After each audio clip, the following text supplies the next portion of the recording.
Good morning my dear friends and students. आज हम application of Gauss's law का अगला एग्जाम्पल बताने जा रहे हैं। इसमें एक समान आवेशित अनंत चालक प्लेट पर एक समान रूप से जो आवेश वितरित है उसके कारण वैद्युत क्षेत्र की तीव्रता ज्ञात करना है। Electric field intensity of uniformly charged infinite conducting plate. यहां पर जो प्लेट शब्द है, चादर नहीं, चादर तो बहुत पतला था, लेकिन क्या है, प्लेट है। प्लेट का मतलब यह है कि जैसे हमने एक मोटा सा डब्बा ले लिया, ये प्लेट है। ये आपको देखिए, ध्यान से देखिए, इस तरह का प्लेट है, ये इस तरह चिपका नहीं है, इस तरह से है।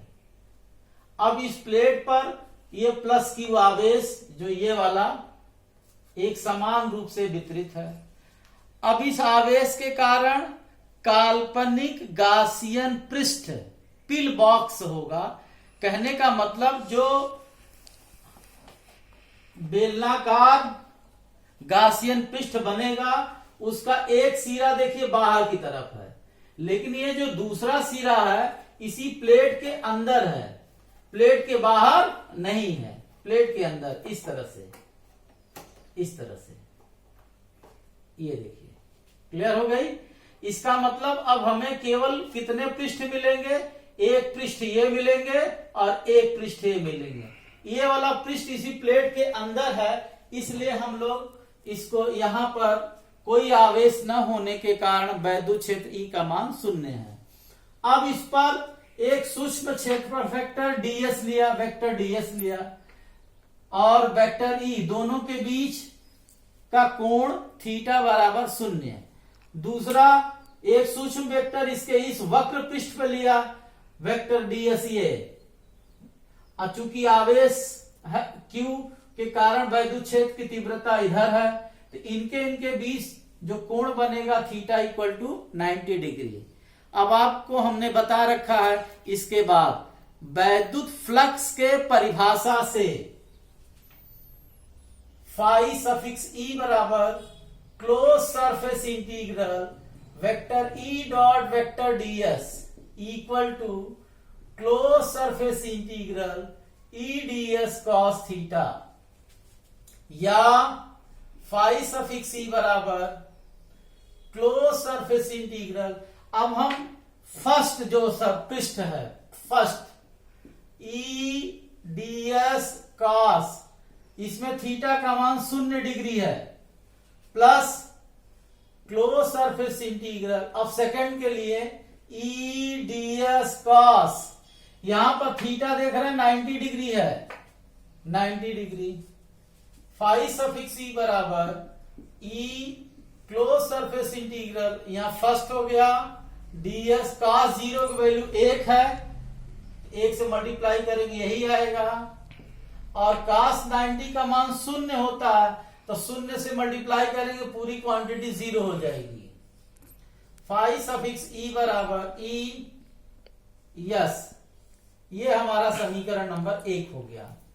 अब इसके बाद गॉस के नियम से वैद्युत फ्लक्स फाई सफिक्स ई बराबर क्यू अपान एप्सिलॉन नॉट। यहां जो आवेश क्यू का मान आवेश घनत्व के रूप में लिखेंगे, क्योंकि यह पृष्ठ है इसलिए पृष्ठीय आवेश घनत्व सिग्मा बराबर आवेश बटे पृष्ठ का क्षेत्रफल, मल्टीप्लाई करेंगे तो क्यू बराबर सिग्मा यस।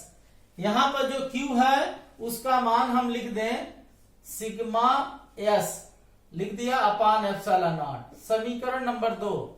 अब समीकरण 1 तथा 2 को तुलना करने पर देख रहे हैं दोनों वैद्युत फ्लक्स है, इसका मतलब E S equal to sigma S upon epsilon not. S और यस कैंसिल हो जाएगा, equal to sigma upon epsilon not. ये समीकरण नंबर 3, यही इसका अभिष्ट व्यंजक है। In vector form vector E equal to sigma epsilon not n cap. समीकरण नंबर 4, यह एक इसका सदिश रूप है। हम गॉस के अगले अनुप्रयोग उदाहरण बताने जा रहे हैं। क्या है? आवेश की दो समांतर समतल चादरों के कारण वैद्युत क्षेत्र की तीव्रता, electric field intensity due to TWO2 parallel infinite plane sheet of charge. इसका मतलब क्या हुआ? एक समतल चादर यह है और एक समतल चादर यह है। दोनों देखिए ऐसे समांतर रखा हुआ, ऐसे इनके बीच की दूरी है ये, ध्यान से देखिए आप। क्लियर? अब आप ध्यान से ब्लैक बोर्ड पर देखें। ये आपका समतल चादर A, ये इस तरह रखा हुआ है ऐसे।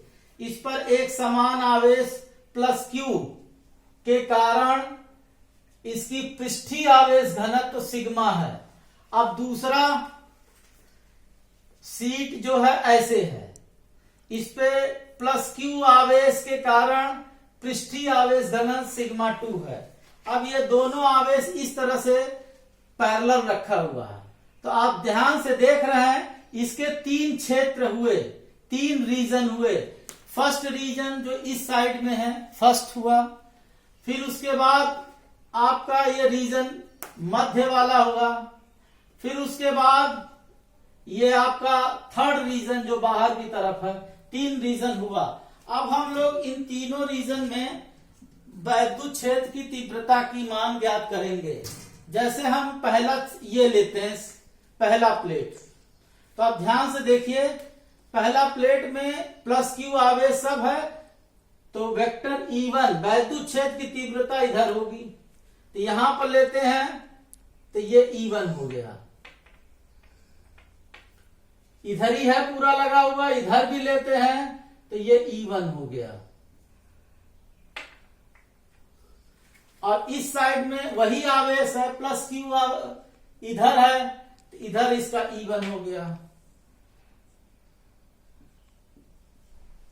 ये आपका वैद्युत क्षेत्र की तीव्रता इसके कारण हुआ, चादर A के कारण।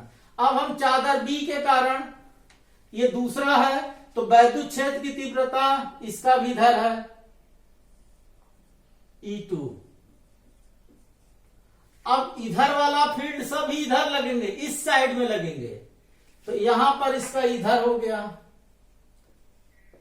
ये आपका E2 हो गया।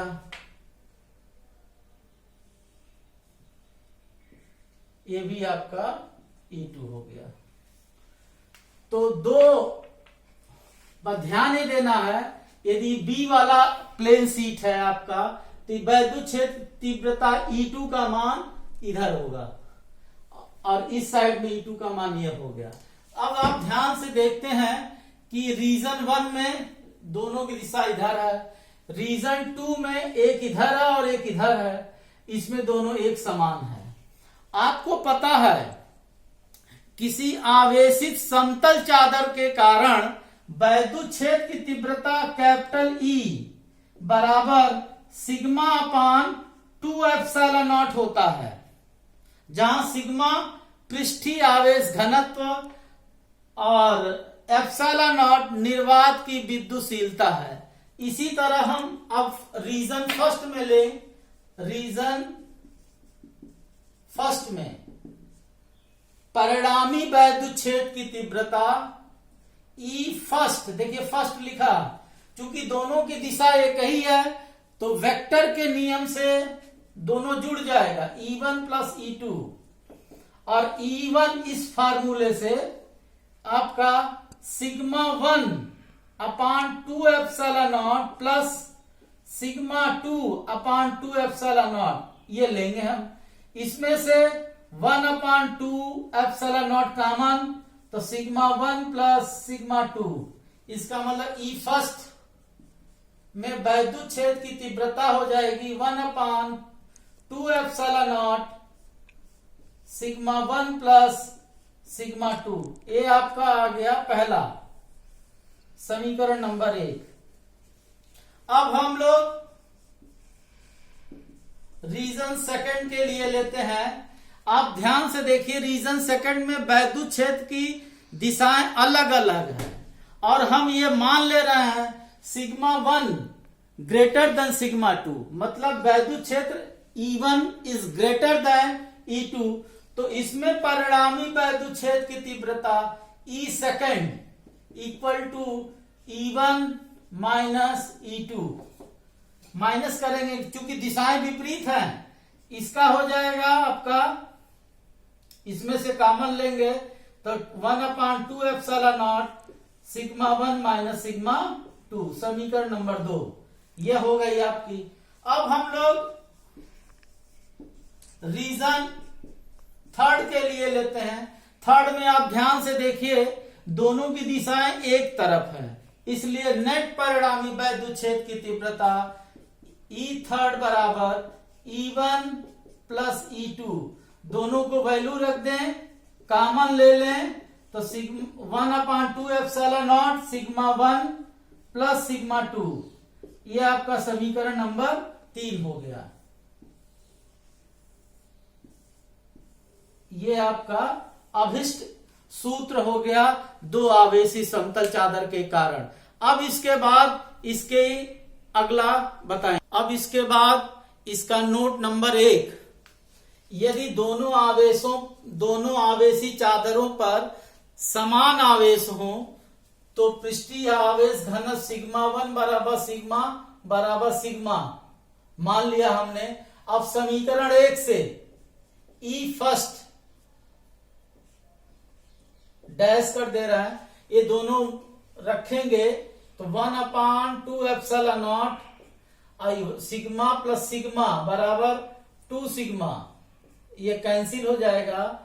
E फर्स्ट डैश बराबर सिग्मा अपन एप्सिलॉन नॉट, समीकरण नंबर 4। अब समीकरण 2 से E सेकेंड डैश बराबर 1/2 एप्सिलॉन नॉट, दोनों वैल्यू बराबर रखेंगे तो ये 0 हो जाएगा, इसका मतलब सिग्मा सेकेंड डैश बराबर 0, समीकरण 5। और समीकरण 3 में E डैश बराबर सिग्मा अपन एप्सिलॉन नॉट, समीकरण 6 हो गया। क्लियर? अब हम आपको इसका नोट में नंबर 2 बताने जा रहे हैं। दोनों समतल आवेशी चादरों के समान आवेश हों लेकिन विपरीत प्रकार के हों, अर्थात सिग्मा 1 बराबर प्लस सिग्मा तथा सिग्मा 2 बराबर माइनस सिग्मा मान लेते हैं। तो समीकरण 1 से E फर्स्ट डबल डैश बराबर, जब ये दोनों वैल्यू बराबर और विपरीत है तो ये 0 हो जाएगा, 0 से मल्टीप्लाई करेंगे तो पूरी संख्या ये 0 हो जाएगी, समीकरण नंबर आपका 6 हो जाएगा। समीकरण 2 से E सेकेंड डैश बराबर 1/2 एप्सिलॉन नॉट सिग्मा, ये माइनस रखेंगे तो माइनस माइनस प्लस हो जाएगा, तो ये 2 सिग्मा 2 कैंसिल, E डैश बराबर सिग्मा अपन एप्सिलॉन नॉट, समीकरण नंबर 7। और इसी तरह से तीसरा वाला जब लेंगे, इसमें दोनों बराबर विपरीत रखेंगे तो ये 0 हो जाएगा, इसमें मल्टीप्लाई करेंगे तो 0 हो जाएगी, समीकरण 8। ये जो समीकरण 7 है यह वेरी इंपॉर्टेंट है। ये कब आया? दोनों आवेशित चादर, एक पे प्लस क्यू है और एक पे माइनस क्यू आवेश है,